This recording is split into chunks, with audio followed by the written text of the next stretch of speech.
But it's like those situations there, right? We're really putting a lot of trust in her behavior when we know that she's not going to necessarily have the most comfortable reaction. So we want to be the ones taking control of those situations and just saying, hey, just ignore my dog right now, right? Like my dog, you know, like we talked about, like maybe letting them come up and sniff and stuff is going to be okay as we move forward here, but it's still not going to be like, okay, come up and sniff, and then I'm going to start petting you or whatever, right? That person's probably not going to be able to do that with her because we know she's not comfortable with it, and we need to be advocating for her. So when those people come up and say, can I pet your dog or can I give him a treat, you just say, no, she's in training right now, or no, she's not the friendliest, and you position yourself so you're in front of her, so you're in control of that situation, so she's in some form of an obedience command at that time, and then she feels like, okay, my human has this situation under control and I don't so much need to control it, right?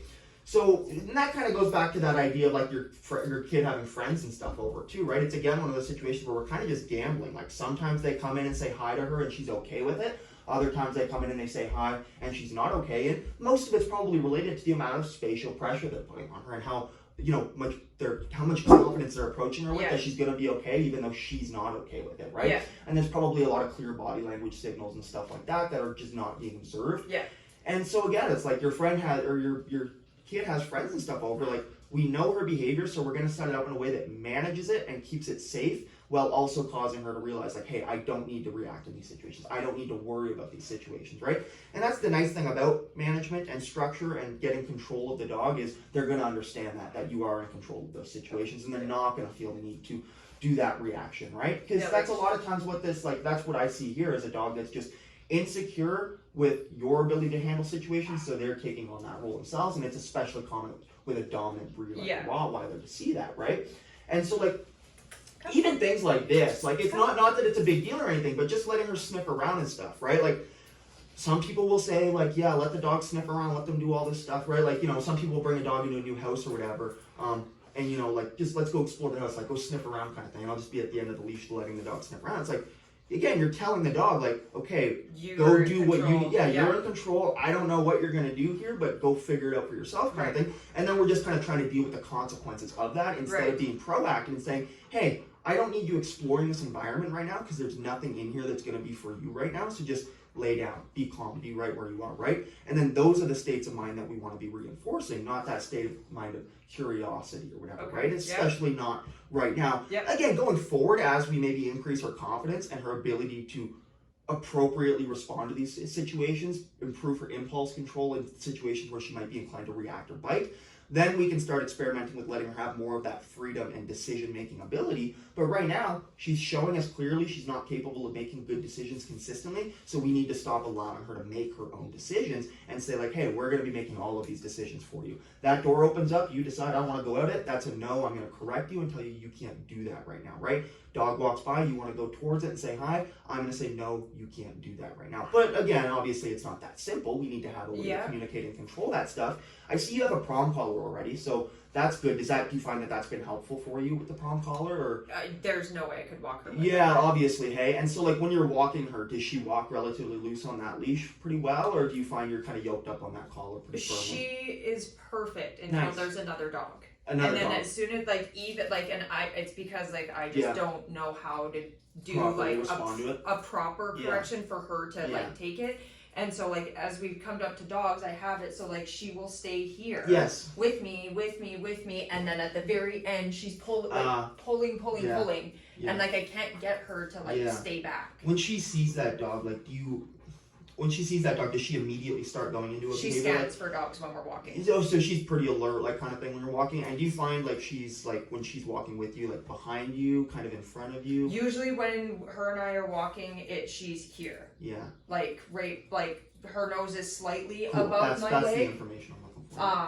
Yeah, like, her nose slightly above my leg, and then she'll stay there. She scans the whole time. If she sees a person, instantly her forehead crinkles up. So people too, okay. But she's just looking for a dog. If she sees that person doesn't have a dog, she's back to her regular business doing her thing. If that person has a dog, the crinkled nose, the chest goes out, her hocks, and I'm like, stay, leave it. A lot of correction. And she will stay until the last second, and then it's constant pressure on the prompt. Yeah, so like a lot of little corrections, and then all of a sudden explode. And then, like, I keep the leash here, and she will pull.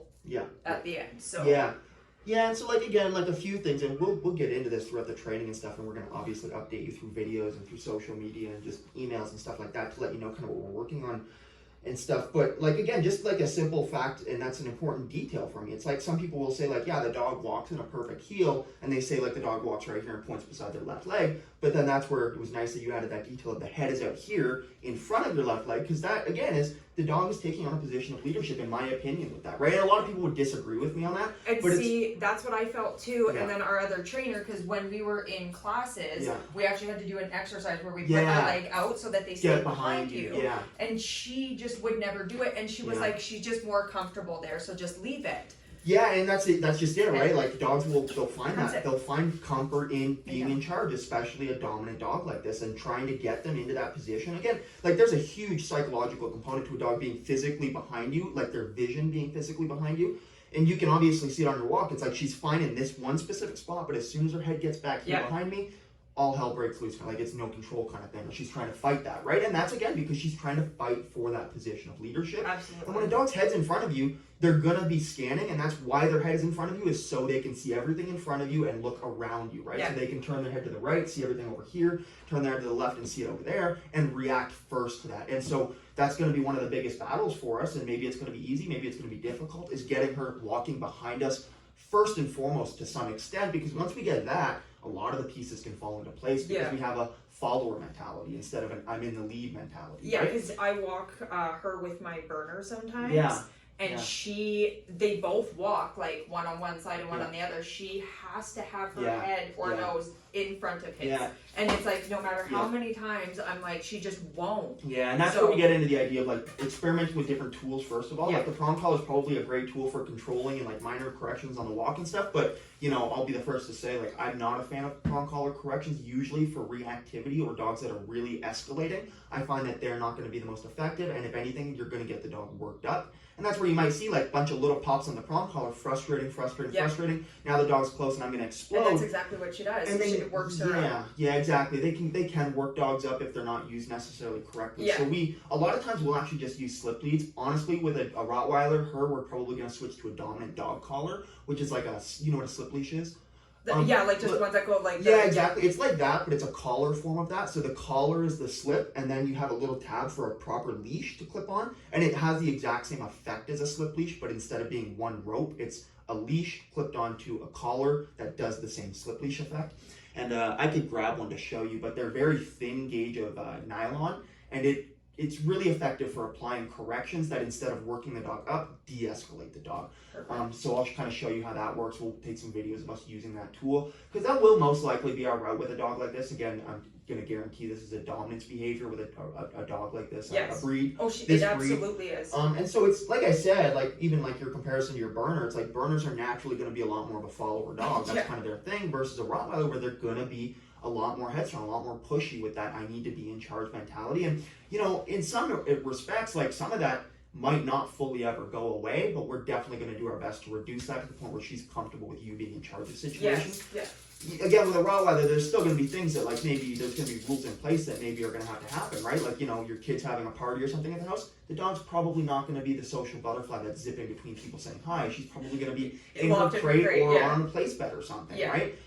Just as a management protocol. And I tell people all the time that's exactly what I would do with my dog too in that situation, right? Not because they're not well trained, but there's just certain things that certain dogs are adept for, kind of thing, right? Yeah, and again, like we don't want it to be an unpredictable. Like the goal of our training here is to make sure that everything is predictable, right? That's like one of the number one goals. Not that we're gonna stop every single behavior issue 100%, but at least that they're gonna be predictable and we know how to handle those situations if and when they do arise. Right? And that's going to be a big part of that, right? Is gaining that predictability. Increasing that impulse control is where we get that predictability, is like once we know the dog has good impulse control over situations that previously triggered them to react or bite, then we can be predictable about it because we know their impulse control is good, right? Yeah. And then we know what situations are going to trigger them, right? We know where their thresholds and stuff are 100%. And we can increase those thresholds to the point where we may not see any reactivity after we're done here. But again, there's going to be a lot of management protocols and stuff in place with this stuff as well. A lot of training on your part, a lot of kind of adjusting maybe some of the things that you're doing at home and stuff. Now, obviously, you've worked with a couple trainers, so I'm sure you have a good kind of understanding of some of the stuff that we're going to need to do. She's crate trained and stuff, obviously. I think Robin went over that. She's like good in her crate for the most part. Yeah, good. Spends time in there, sleeps in there and stuff. Good, okay, cool. Yeah, she goes in there throughout, like I just leave the door open throughout the day, and she goes in there throughout the day, and then in the evening she goes in there. So she just kind of goes in there when she wants throughout the day kind of thing? Yeah. Cool. And then do you have like a command, like a place command or something like that for her? And does she do pretty well with that command too? Good, that's good too. That's fantastic. And then what about work schedule for you? Like, would you work all day or are you home most of the time? I work from home. Cool. So, yeah, I usually, like I start at 6 and usually I wake up and feed them, and then by 8 I take them for like a quick little walk, and then at noon I take her for a long one, and then usually after dinner I take them for like another. What are they doing in that downtime between those walks and stuff? She stays downstairs with me. Okay. Because like I live downstairs and my parents are upstairs, so my burner goes up and down and outside because he can sit outside with them while they garden, and he's completely fine. I keep her downstairs with me. Okay, cool. Because she goes after the TV, the neighbor's dog, she fence fights. All that stuff. Yeah, so you pretty much just keep her secluded to that area kind of thing. Like yes. And doesn't really have much issues down there with you? Oh no. Yeah. No, like the only thing that like she's literally perfect. Yeah. At home. Yeah. Like she's the biggest sweetheart. Yeah. She is so freaking smart. Well, except for barking at people at the door. Yes. At the window.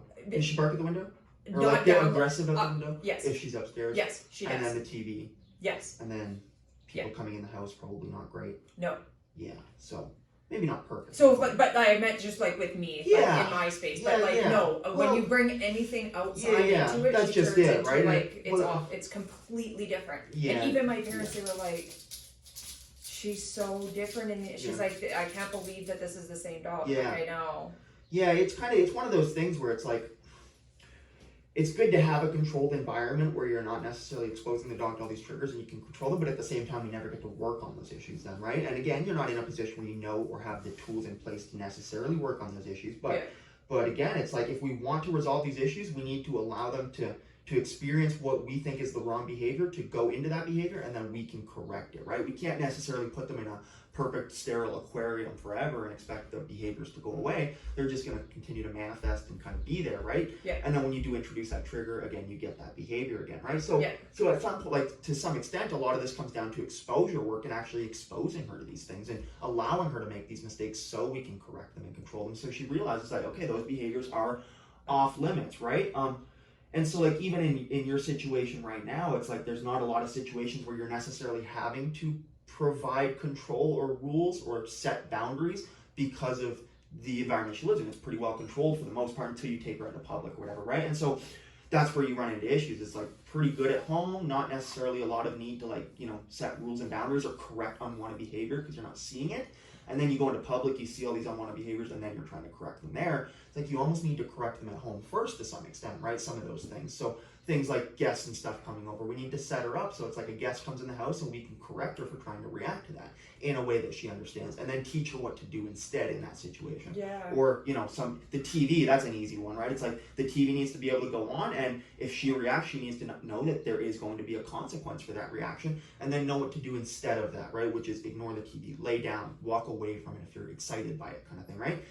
And just doing that within the house allows us to, again, set those rules frequently within the house, and then we can go outside and set those almost the same rules kind of thing, right? And then they have a lot more meaning and a lot more believability because we're doing it while they're comfortable, and then when they are uncomfortable, we're also doing it kind of thing, right? So that kind of comes down to what I always tell people is like, you got to be doing this stuff within the home too, right? Setting some clear rules, setting some clear boundaries within the home and stuff, right? Yeah. I find a lot of dogs, not saying this is the case with her, because like you said, you have a place command, you have structure in place, obviously, but I do find a lot of people, it's like the dog is good at home and they can live like 80% of the day in the house with no issues or reactions, but it's that 20% of the time that there's an issue. And the owners aren't doing anything for the rest of that 80% of the time, right? They're not giving their dog rules and stuff. So even things like, keeping dogs off the furniture or something like that, right? That's like, do you do that at home? I try to, but my parents are a different story. Yeah, and so like, it just, not that that's a big deal, really, but it's like, it's a rule, is the way I look at it. It's like, it's just a consistent thing that you can tell your dog, hey, you can't do that, that's a rule that I'm always going to set and enforce, right? Yeah. Some other simple rules we love to set and enforce are things like doorways, like manners at doorways, so not rushing through an open door, not rushing upstairs. Those are boundaries that we're setting multiple times every single day that are impulse control related, that are excitement related, and stuff like that, right? And so if I open that door and the dog's first instinct is rush out and I say no and correct them for it, they start to realize, okay, I set rules at doorways now. Same with the crate, opening the crate. Does the dog rush out of the crate, or is there a release cue with a calm release? Because that's another area we can set impulse control and rules, right? And so just little things like that within the home, I find that that's where the biggest improvements are made with behaviors like this. And again, I'm not saying you're not doing a lot of that stuff, but I'm sure there's room for improvement in those areas, right? And once we do that here, that's why it's so nice setting them here, is because we can basically set up that same structure and routine that we'll send them home with. It's just going to be easier for them because they're going to be used to it while being here, and then they're going to go home. You're gonna go through maybe like the first day or so. She's gonna do some pushback on that. You're gonna stay consistent with the structure and the rules, and then things are gonna fall into place, and she's gonna do very, very well. Is our expectation of that, right? But a lot of it does come from what we do in the home, not just going up to the park and trying to correct her for reacting and stuff, right? Not just putting her into a room with somebody and saying, hey, don't react to them, right? We need to set rules in other areas too. So that's kind of what we're going to work on, and I think that she's going to do quite well here. It's going to be a matter of how she responds once you kind of leave and stuff, and a lot of times we'll see once the owner leaves too that a lot of that has to do with kind of the owner's presence and like a protective aspect or a feeding off of that owner's behavior aspect, and so we're going to kind of see where that's at too, peel back the layers on that. Do you have a muzzle for her? Yep. Okay, now, and this literally, she didn't even look. Yeah, it's one of those things where that can certainly happen. I'm no stranger. 59. I'm no stranger to having dogs have aversive reactions to e-collars and stuff, and certainly if they're not necessarily used right, you can have that, especially if the learning process isn't quite detailed enough and the dog doesn't have enough experience on it, or the owner as well. Then you can run into some issues with them, right? And that's why they are such controversial tools. Is because of that. There is a bit of a process to getting the dog to understand it, getting the owner to understand it, and knowing when it's going to be appropriate, when it might not be appropriate, right? And so for me, it's there's nothing glaringly obviously wrong with necessarily what Sam said to do in that situation. It's more so that just a lack of experience kind of thing on kind of your part, as well as just not enough work with the dog in those situations.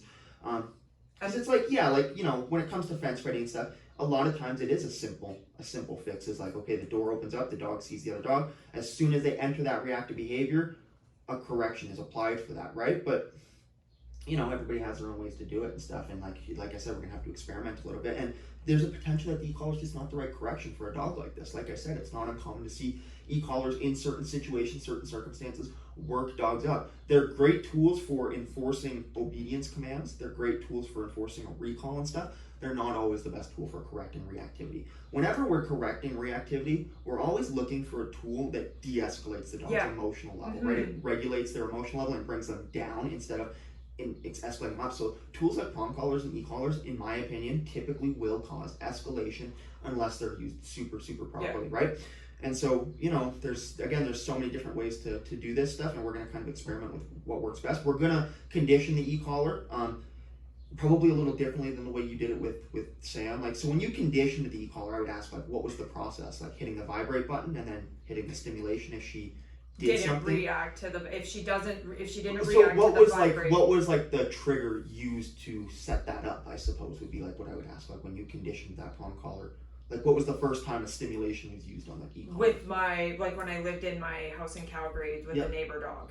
Okay, so when you were training with Sam, though, would you have used the stimulation during your training sessions, or that was during that training session? During that training session. And how did it work out then? When he did it, he got her response one time, and then another time she continued, and he pinched her hips or whatever to a little bit of an interruption kind of thing. And then I tried using it in the car to a point where she's destroyed the interior of my car, so I bought a kennel. Quickly reacted with dogs in the car too. Hey, if she sees a dog up there, okay. Cool. She will come unglued. The whole sides of my car are scratched up from a rope. Oh, that one up there. Yeah. Right. Yes. Okay. That's not so I found a fabric, breathable crate to put her in the car just to keep her contained. Yes. Good.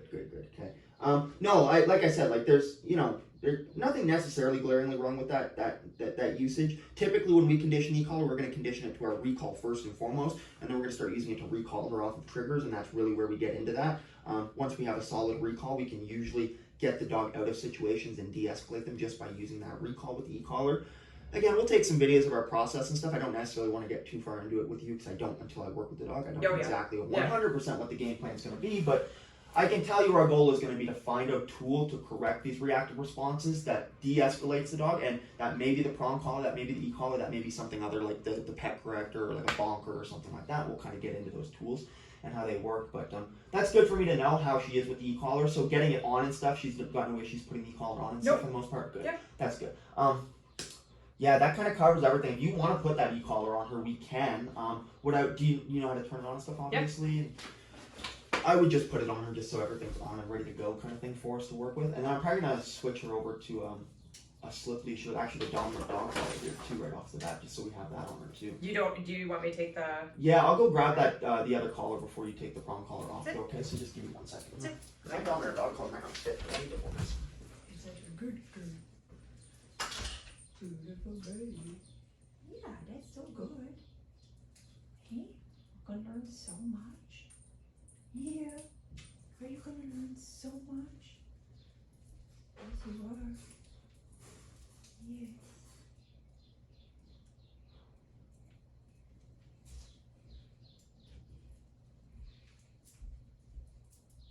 Sorry, puppy, your hair's stuck in there.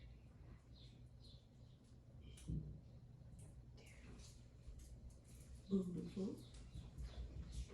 Oh, I didn't turn this one on. It's so good. Hold on. I didn't turn that up.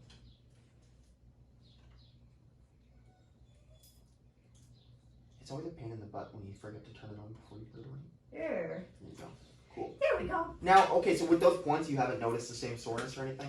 Well, I haven't used it really much at all, so. Yeah. Right. A lot of times I find that is typically just from the e-collar being on too tight for too long in the same spot. Some dogs will have allergic reactions though, which might have been the case there. And so we'll keep an eye on that. We have a few other options, like if we do notice that and I don't think it's on too tight and she's still getting that reaction, we have like titanium contact points and stuff we can try as well, which typically are non-allergenic. Okay. I would mostly assume that was probably just it was on too tight kind of thing, and even right now, like I don't know, it kind of looks like it's on pretty snug. Like I can fit like two full fingers, like it's really. Can you like put it under there? How does it feel? Like just slide your finger there. I would loosen that off maybe one more time. One? Okay. I don't know. Like, can you move it like around? If you move it side to side, does it? Oh move? yeah. Oh, there you go. Leave it then. That's fine. That's fine. Like it looks that's tight. Good. It does. Yeah. She just gotta. But yeah, cool. like because when she shakes, it will move. Yeah. So don't loosen it. Yeah. I want you to try and see if you can fit this up too. With a dominant dog collar, what we want to do. It's gonna be a bit confusing for you maybe. We want to put it on so it's facing basically this way. So you want this to go around the bottom, and then this is gonna clip on right here. Okay. Come like this, right? So just like a slip leash. You just put it on facing down. Behind or in front of the e-collar? In front of the e-collar. It's not going to be easy right now just because that muzzle's there, and we're going to take that prong collar off too. And then clip it onto that O-ring that floats on there. Perfect. And then you can clip your leash onto the end of that ring. Up top? Yep, exactly. Perfect. Oh. Yeah, and it's basically a slip leash that just puts your leash on there now. Now, I like these a lot because especially as you leave, we might see a little bit of trying to pull over towards you or whatever. And the last thing I want is all that pressure on the prong collar. Yeah. To be like our first kind of introduction to each other. Yeah. The other nice thing about dominant dog collars, not that I'm necessarily concerned with this happening with her, is like if a dog does get like redirecting or like attempt to go after the person handling them, with the dominant dog collar, or even like attempting to attack somebody else or another dog, the dominant dog collar is nice because we can apply upward pressure and essentially restrict that blood flow to the brain for a few seconds, which just makes the dogs calm down. I know it sounds a little bit harsh kind of thing, but instead of trying to pull up on that prong collar where just those points are going to dig in or whatever, we can apply upward pressure and, more successful. Basically like make the dog calm down. Exactly. Like they don't have a choice about it, right? And so it is nice in that regard, and it's one of those tools that we really like for dogs like this. So we'll go outside here and we'll do the handoff here. Okay. And you can kind of, what's in that bag?